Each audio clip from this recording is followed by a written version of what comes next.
So this is YouTube Live. Nobody watches YouTube Live, so don't be nervous. And we're live. All right, great, awesome.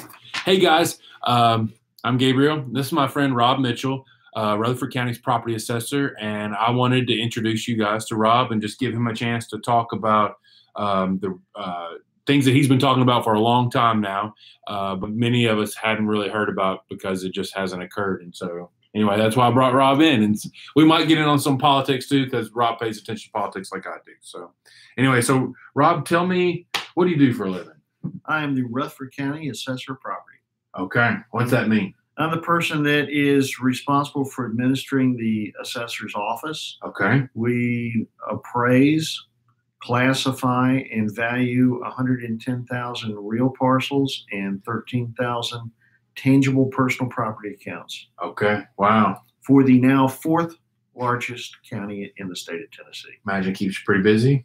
Keeps us very busy. How many employees do you have? We have 29, which is Okay. exactly the same number of employees that we had in 2006 when the county only had 89,000 parcels. Wow. So, Wow. we keep them you do busy. more with less. Everybody is working very hard. Yeah. Wow. That's awesome. Well, good. I like hearing that people working for the government are working hard. Let's see. So, Well, I have to buy pizza on Friday to kind of reward I them. see. You know, All right. Yeah. Here's pizza. Yeah. That's good. Well, where do you buy your pizza from? Wherever's cheapest. Okay. All right. A lot of Little Caesars coming over there. What made you decide to be the property assessor?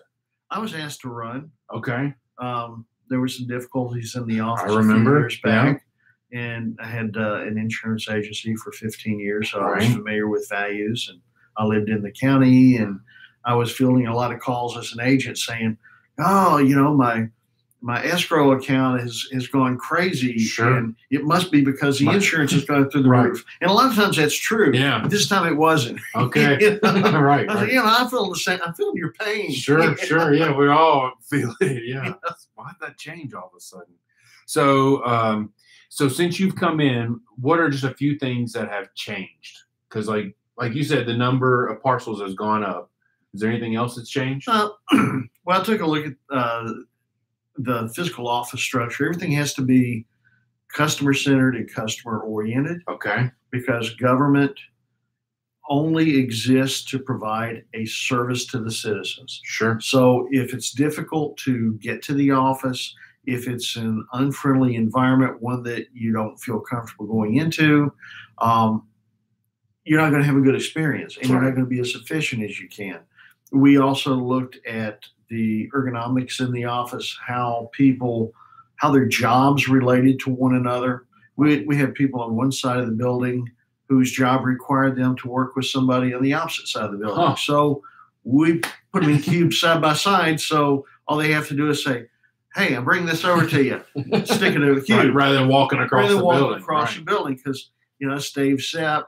You save a step, you save time, you save money. Sure. So Sure. we looked at the systems that way.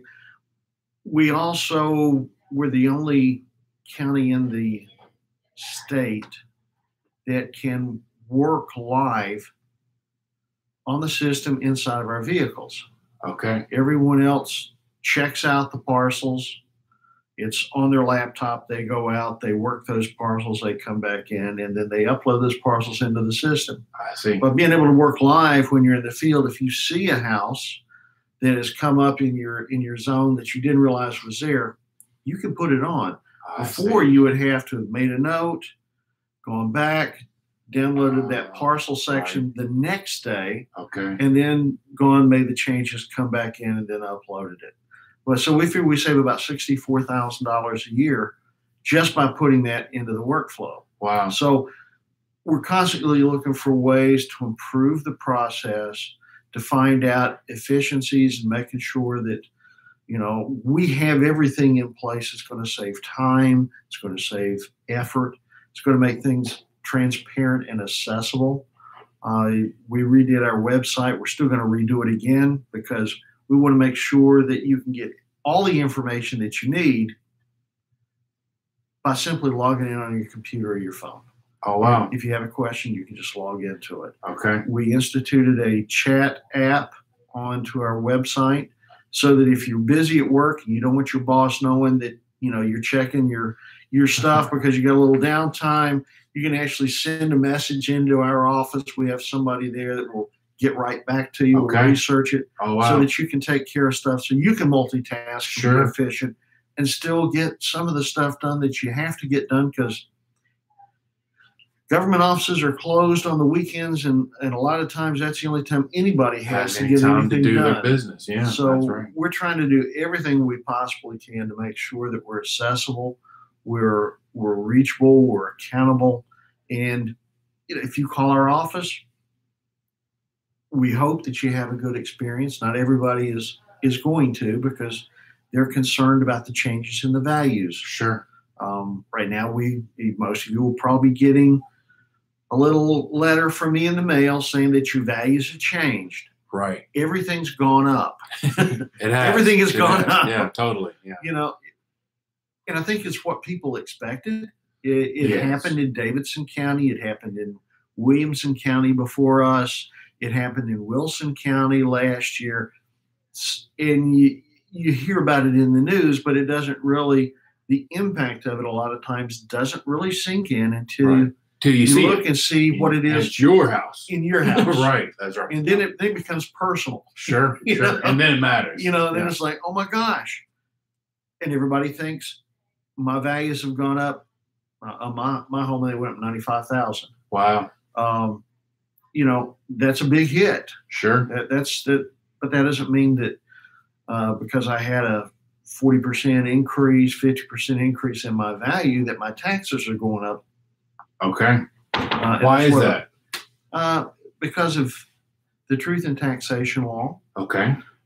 What we actually do is we equalize the values, because last year maybe your property was, say everybody goes out to have a meal.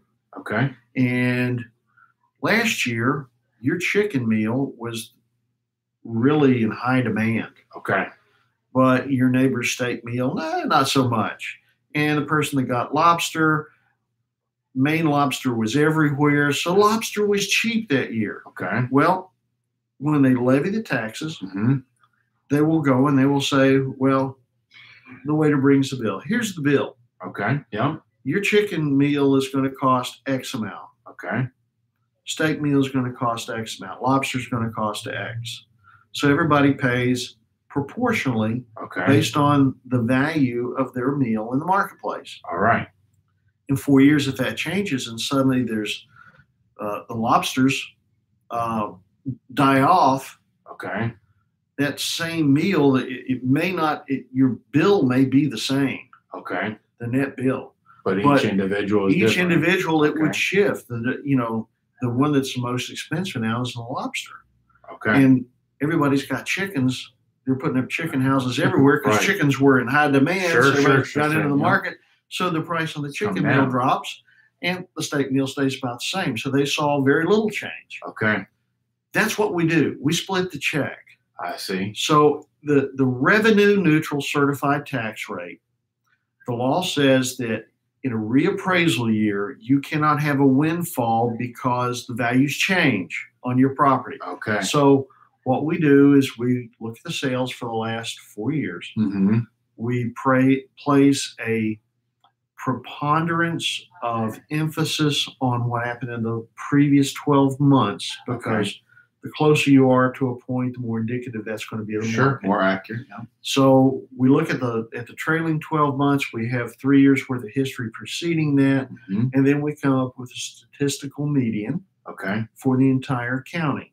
All right. The revenue neutral rate will be based on that statistical median. Okay. So whatever that median number is, you take last year's I see. levy, Right. the amount of money that was raised last year on existing properties. You take those same existing properties in this current year, Mm-hmm. and then you apply a rate to that with the new values that generate the same bill.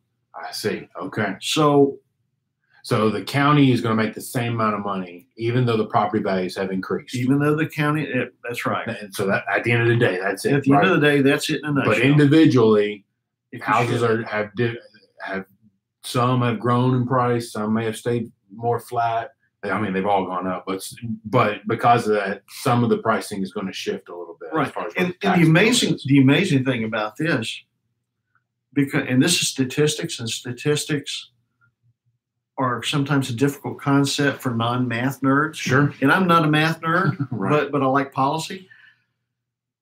If the median is, say, right here, Okay. this is the median value, and your value is right here, which is a little less than the median. Okay.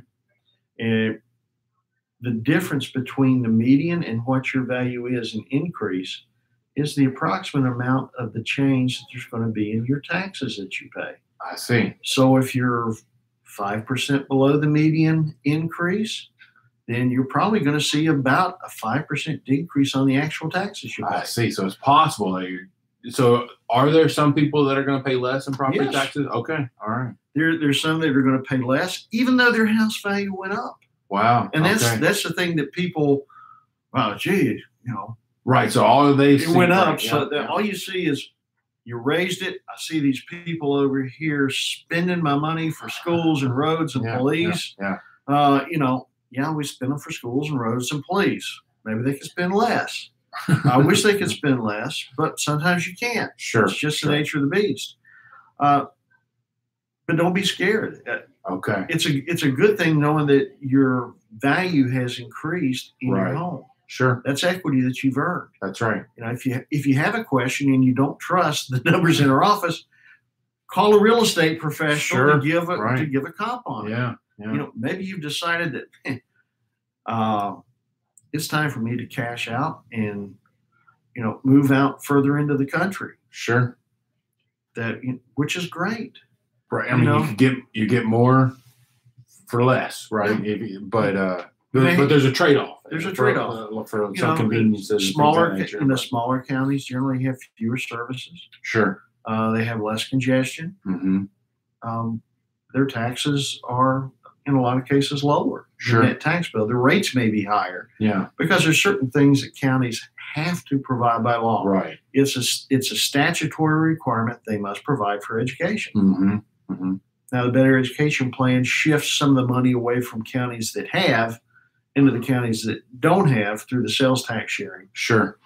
But that's a real complicated, and I don't even completely understand how that gets shifted works. Around. Yeah. But, they get assistance from the state because the state realizes that they couldn't afford it otherwise. Yeah, they don't have the tax base.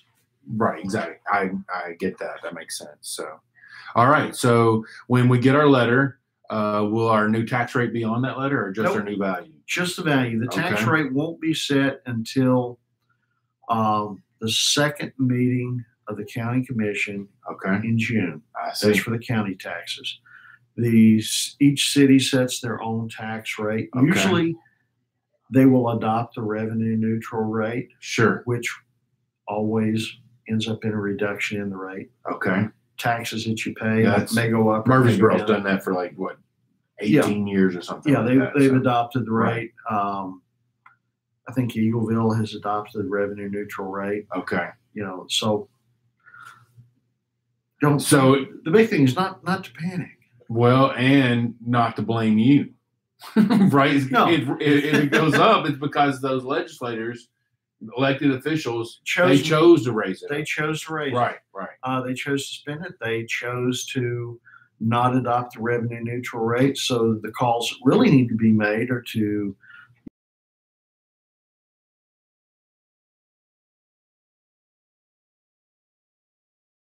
Sure. So if there's something out there that you don't agree that we should be spending on, be engaged. Right. That's right. Let the people that set the rates and spend the money, just look, focused, and push the button, and that's the guy that gets punched out. I feel like that sometimes. Sure. I bet.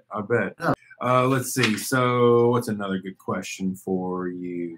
Any surprises that you since you've become property assessor, anything that has really surprised you about the job, about the position that you didn't know coming in? Didn't know any of it coming in. The standard saying in property appraisal is if you knew what the job was, you wouldn't have wanted it. I see. All right. The Comptroller of the Treasury says and has stated on numerous occasions that the most complex and difficult and underappreciated position in all of county government is the property assessor. Wow. It's the most technically complex job. Sure. It's the most administratively overburdened. Sure. We're the only office in all of county government that has an entire division at the state level assigned for oversight. Wow. Only one. Sheriffs don't. Mayors don't. Wow. Road boards don't. Nobody does except the property assessor. And that's because it is so important that the values be equitable and accurate and well administered, because the property value and the property tax is a foundation that all county government is built on. And as Comptroller Justin Wilson likes to say, the property tax is the foundation of Western civilization. Sure. Yeah, it is. It really is. And so, well, how many years have you been in office now? 5. 5 years. And you're not up for election this time. No. But you will be in 2020. In 2020. Are you going to run again? Oh, yeah. Oh, yeah? All right. That's good. As long as I've told you, I said the day that I come into the office and it feels like a routine. Right. That's the day I quit. All right. I have. Let's wait till the end of your term. Well, I have no desire to be a bureaucrat. Okay. Absolutely none. If you can improve a process and you're not excited about serving the public, why be there? Sure. You're doing a disservice to the citizens if you're there just collecting a check. It's important that you're in a place and you're in a position that you feel like you can see something that should be improved and make it happen. Yeah. There's statutorily things that we're required to do. In government to say there's the thou shall and thou may. Right. Thou may, it's a good idea. Thou shall, if you don't do it, you go to jail. Very important. So, but you've got some leeway in how you administer the thou shalls and getting there. And if you can find a way to improve the process, wrote a handbook.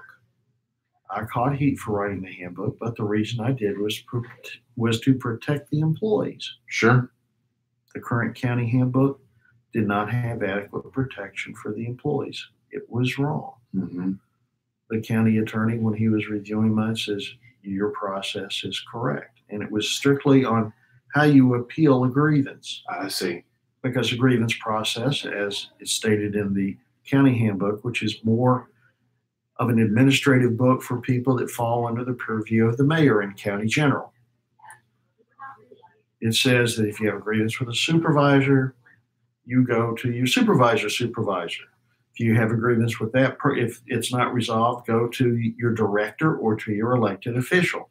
If that doesn't solve it, go to HR or go to the county mayor. Well, in the event of an elected office, and we have several, right, constitutionally designated office, which is the same as a mayor. You have the mayor's silo, you have county clerk silo. They're independent administrators of their offices. So if you tell someone, if you have a problem with your elected official, to go to HR, which is a staff function, which works with the county mayor's office, works with the property assessors, works with the register of deeds, works with all of these different offices to assist them in following proper administrative procedures. I see. If you tell them to go to HR to complain about your elected official, you're in essence telling them to complain to somebody that reports to their elected official. Sure. They have no authority to do anything. The only, in going to the county mayor, that's, like complaining to your neighbor that you don't like something that your mom told you to do. Sure. Because it's a different silo. It's a different silo. So I corrected that. The correct process, if you have a grievance with your elected official, you go to the district attorney or you go to the county attorney. I see. And if you don't have success there, you go to the state attorney general. Okay. And the state attorney general has, in essence, deferred and said he's going to allow the governor of the state of Tennessee to make determinations on that. So the best effort that you have if you have a grievance locally is to go to your local district attorney. Okay. You put in a confidential complaint with them. They have the authority to call the TBI to start an investigation. Wow. Okay. But short of that, it's a personal lawsuit. I see. Okay. And I wanted them to have a proper format in place so that they could feel confident if they felt like something was going on in the office that needed to be reported. They knew how to do it. Don't want people to make themselves targets. Sure. Because have the other silos have they taken these ideas as well, or is this just the property assessor's office? We've adopted that. I believe the Register of Deeds has adopted the same policies. The sheriff's office, I believe, has similar, but I'm not sure on that level. I just wasn't sure. County General has included some of that language in theirs, but since theirs is reporting to the mayor, I'm not exactly sure if they said if you have a problem with the mayor's office, if the mayor's doing something mean to you that you can't get resolved, go to the county attorney. I don't know. I see. Okay. Well, fair enough. Yeah. But so let's see here. Where's your favorite restaurant in town? Oh, my kitchen. Oh, that's probably the best answer yet. Yeah, I mean, there's so many good restaurants going out there. My wife and I are trying to eat healthier. Okay. I'm trying to drop some pounds. Stress will make you put on weight. Sure, it does. So, have you tried Kitchen Fresh? No. Over in it's the Avenue, not the Avenue, it's the Fountains. No, I haven't. I have to give it a try. I just have my big walk. I get my walk out. Okay. I'm doing a lot of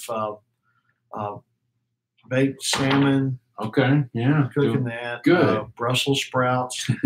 That's something that we can both eat, and salads. Just trying to eat a little healthier. Good for you. That's awesome. I have too. I've been trying to eat healthier. You always look good. Well, I appreciate that, but as you get older and stuff, one of my uncles told me, he's like, you got to be careful about what you weigh when you're in your 40s, because that weight will stick with you. You can't it's hard to get below where you were when you're in your 40s. And so I've been trying to pay attention to that. So. You listened. Exactly. I did. I turned 41 next week. Oh, man. Got any good advice for me? I mean, you're what, 45, 46, something like that? Shoot. Yeah, I wish.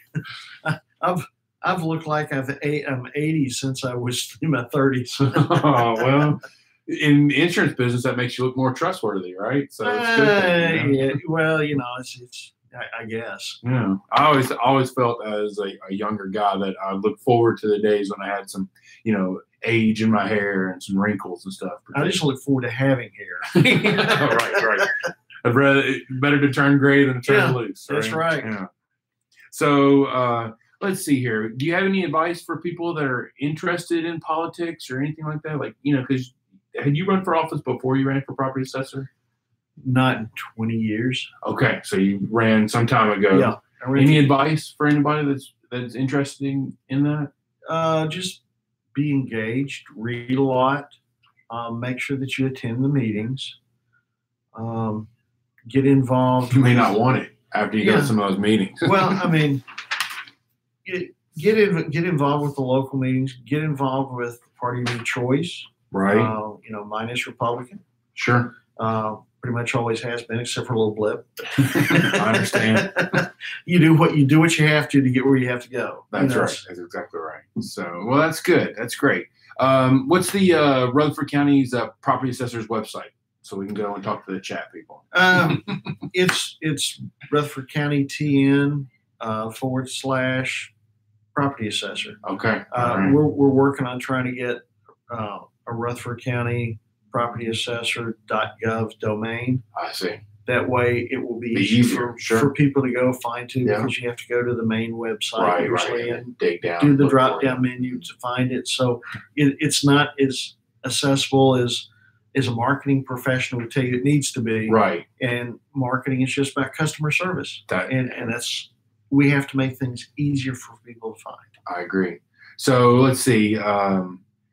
You had mentioned you were going to run for governor and then didn't. Mm-hmm. Did you know I'm on the ballot to be governor? No. I am. Oh, man, congratulations. Yeah, how about that, huh? Well, I'm running as a protest because the Libertarian Party has some issues with election laws. But I just thought I'd let you know that. Oh, that's great. Yeah, that's great. I give you my platform. Right. I need to borrow one. So, but when in November, when you get to the general ballot, you have the Republican, you have the Democrat, and you're going to have this long list of independents on it.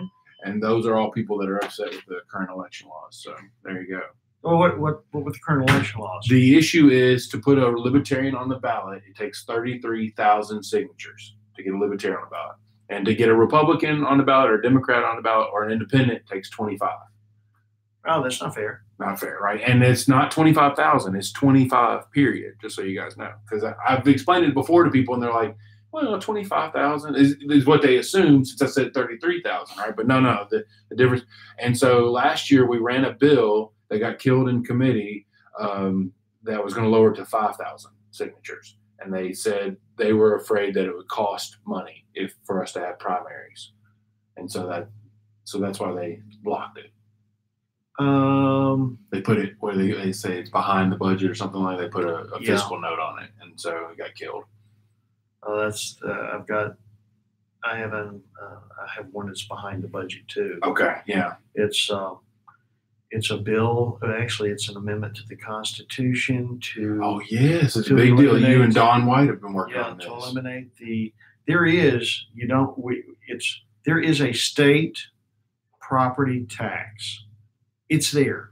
I'm looking right at you. Right. There is. Yeah. You're not being billed for it, but there is one. And it's in the Constitution, and it's in TCA, and it has to be taken out because if you leave it in there, all they have to do for you to be paying a state property tax is for the legislature to assign a rate. It'd be very easy, right, for them to put a state property tax in place right now. It's already they already have the Department of Revenue. Right. The main revenue source for state government, besides franchise and excise fees, was a state property tax up until 1949. Okay. When they shifted to a state sales tax. I see. Okay. They didn't take out the enabling legislation. Sure. They just took away the rates assigned to it. I see. Okay. That's why there's still, you still have a Department of Revenue at the state level. What would probably happen is the state would assign a rate, your local trustee would collect it, and they would remit to the state. Right. The state's That's portion. what Kentucky does. Kentucky has sales taxes on everything you own. Like you own a boat, you own a car, you own a house, all those things you own, you're going to pay the state for every year. So really the state owns it. But anyway, don't get me started on that. But, Kentucky's trying to lower their taxes, right? But they've been run so poorly for so long, it's very difficult to right the ship at this point. Yeah, I understand they, for years, rated, they actually severely underfunded their employee pension plan. That's exactly right. That's caused an issue. And that's caused a Tennessee big issue. does not have that problem. We have an extraordinarily well-funded pension plan. Which is so strange for government. Yeah, and there is, regardless of, as an old insurance guy, I had to study this, and I did the numbers. You may not believe me. I've talked to county commissioners. A lot of them don't believe me, but it is cheaper to run a pension than it is for a 401k. Wow. I'm just telling you. Yeah. You may not believe it. Well, gee, portability, they can take this money with them. All right. So you are encouraging employee turnover, which is expensive. Sure. To hire a new employee, to have the services that you need to have done not get done because the employees have gone somewhere else. Sure. And then they are only about 18% effective for the first 6 months on doing their job because they're trying to learn it. They don't get up to being fully effective for 2 years. Right. So you're overpaying somebody usually for 2 years to do subpar work because you did not want to invest in designing a plan that would encourage them to stay long term. Right. And I agree. And I think in general, the public undervalues the value of a pension, right? They don't realize Well, there's a lot of financial issues that the public don't generally understand, They don't. right? But the idea of a pension, the great thing about it is it's a payment for the rest of your life. You work there, you retire there, they're going to take care of you, and I think it's a beautiful thing. And I hate that it's gone the way it has. And the reason it has is because what you said, mismanagement by people, where they're like they saw this big pile of money there, and they're like, we'll just borrow some of it. Yeah. And it's gone. And you want to hurt a community.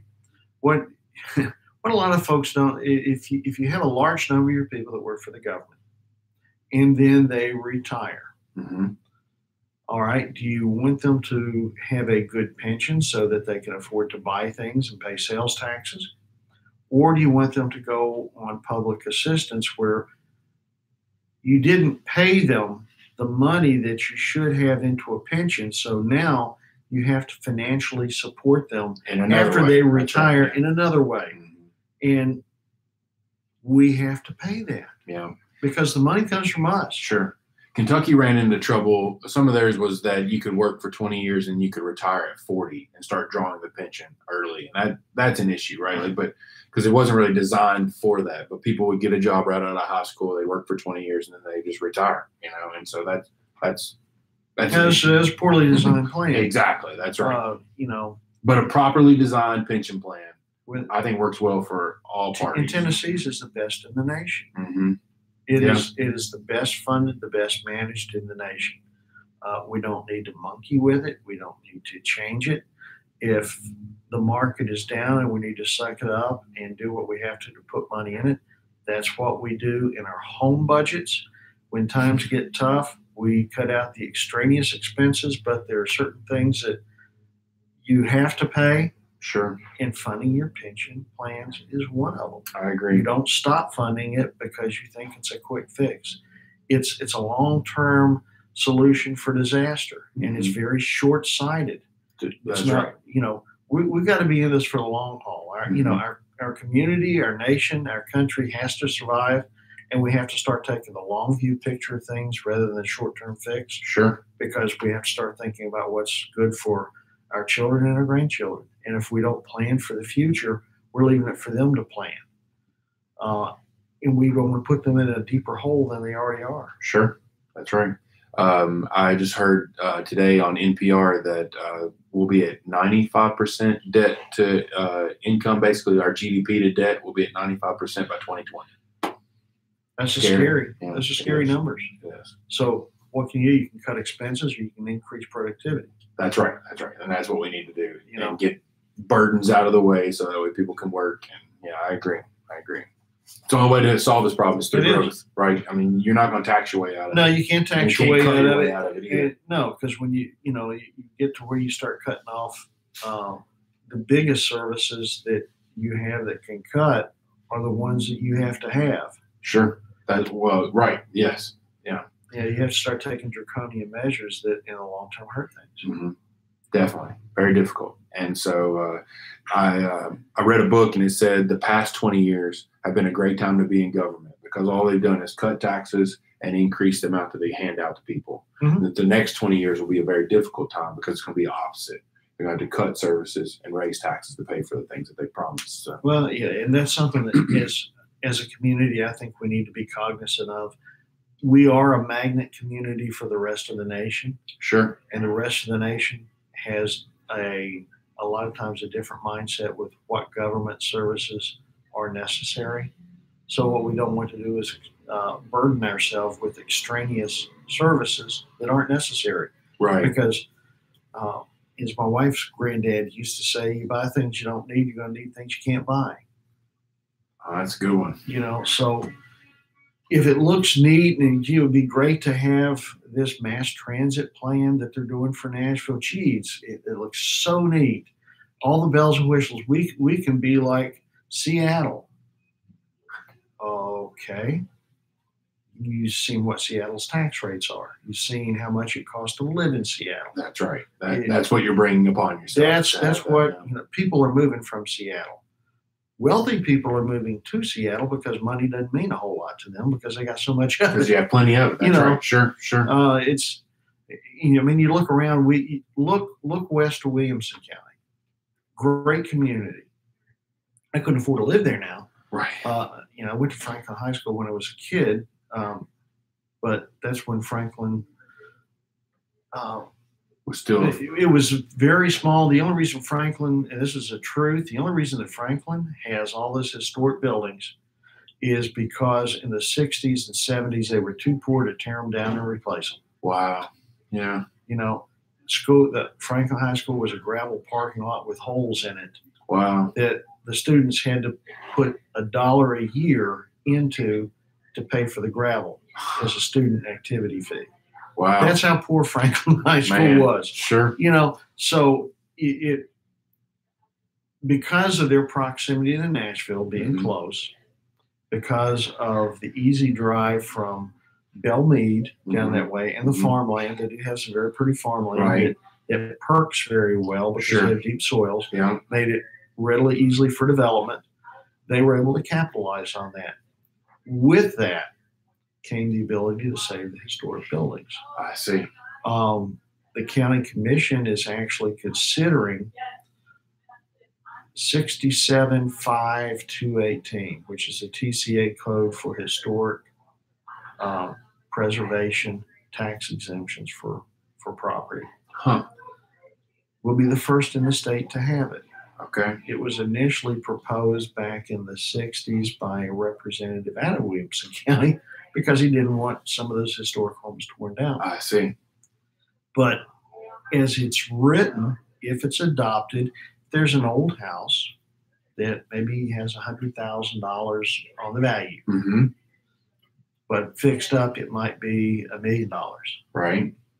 If you buy it and the preservation and restoration plan is approved by a historic board, all those improvements for the next 10 or 15 years are tax deductible. Wow. So you'll have essentially frozen the tax amount on that property for 15 years. Oh my.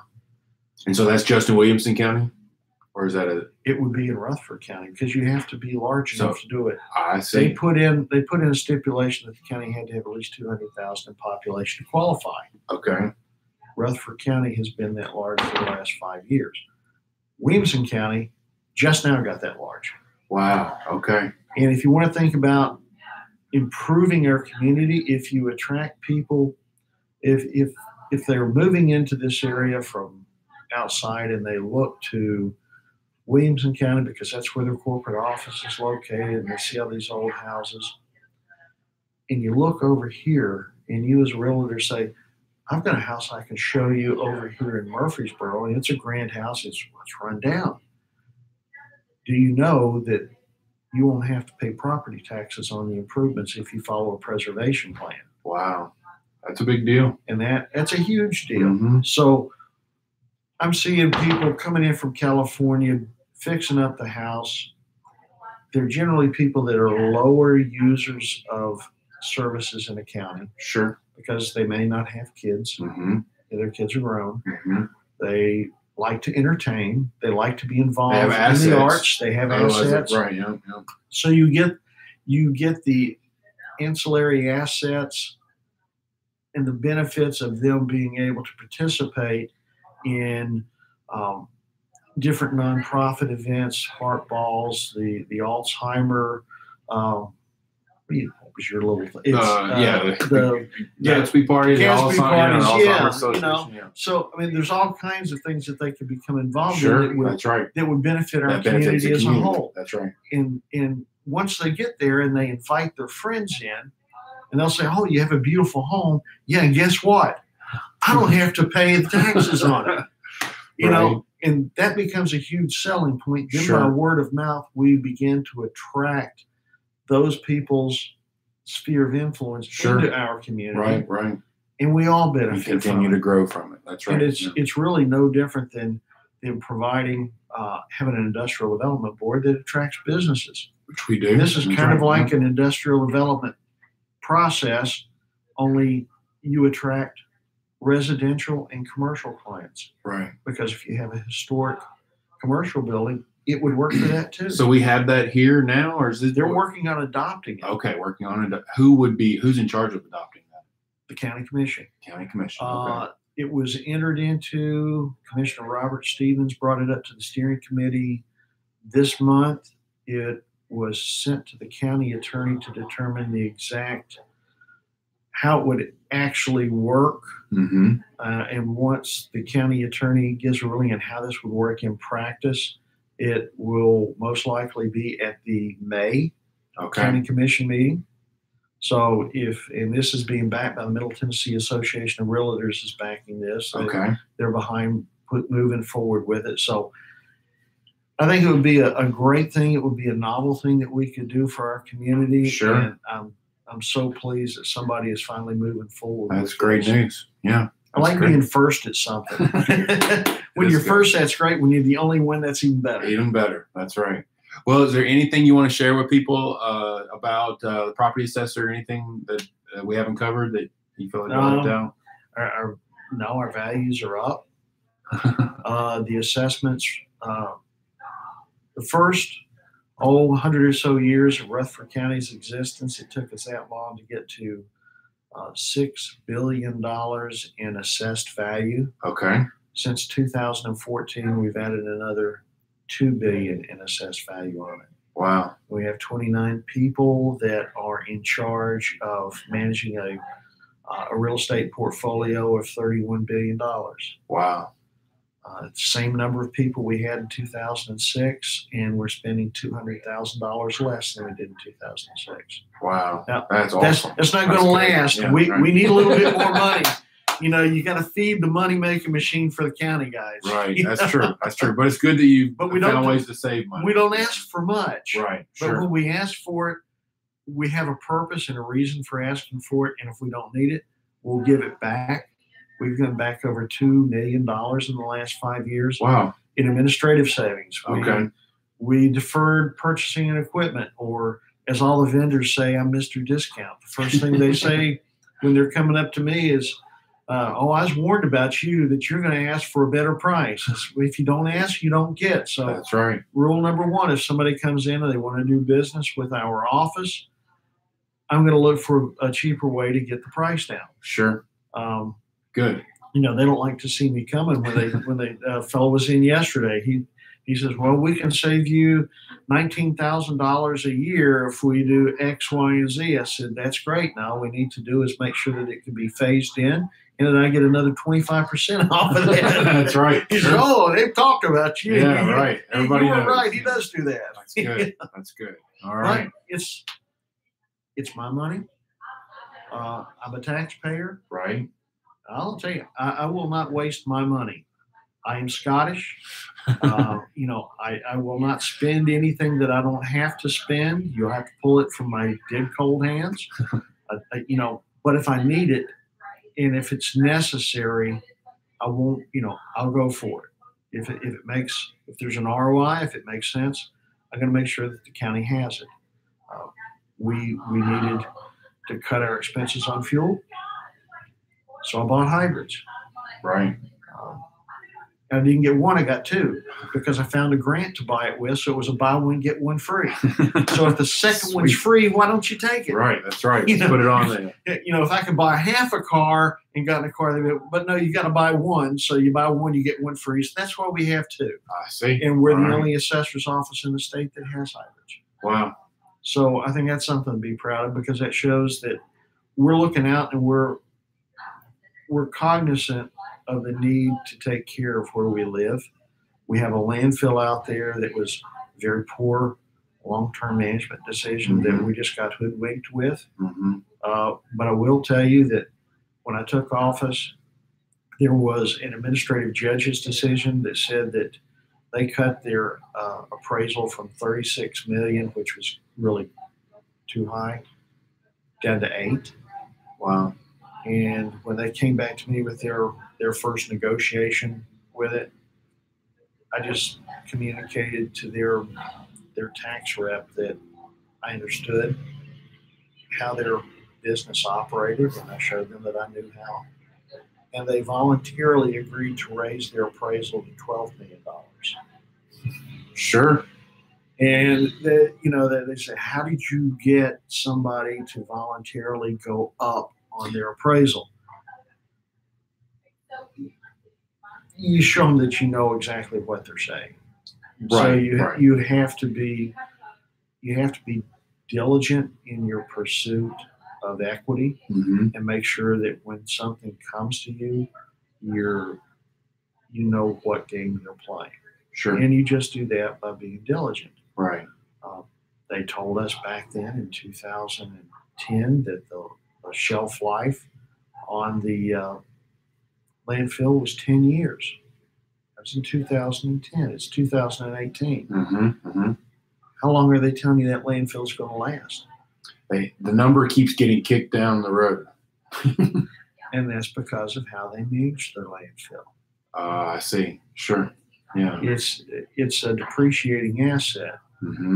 But if you keep improving your depreciating asset by harvesting recyclables out of it, then you extend the life. Sure. Which is how it's a smart business decision to do. I would do it. Right, right. The difference is in being honest about what you're doing. That's true. That's true, because it changes the assessed value. It does. If it has more life left to it. So it's very important that we really pay attention to what we're being told, and we don't take what a large corporation tells us is the truth as the truth until we've actually researched what the truth is. Trust but verify, right? That's it. Yeah. That's it. That's good. Well, thanks for coming in. Thanks for my pleasure. hopping on my show here. I really appreciate it, Rob. Appreciate Thank you for all man. you do for our county. Anything you need, it. you let me know. I will. Our number is 898-7750. If you have a question or concern, call Gabe first, and that number is 615-445-5073. And he'll verify that our numbers are right. That's right. That's right. Thank you, guys. That's awesome. Good Cool. job, Rob.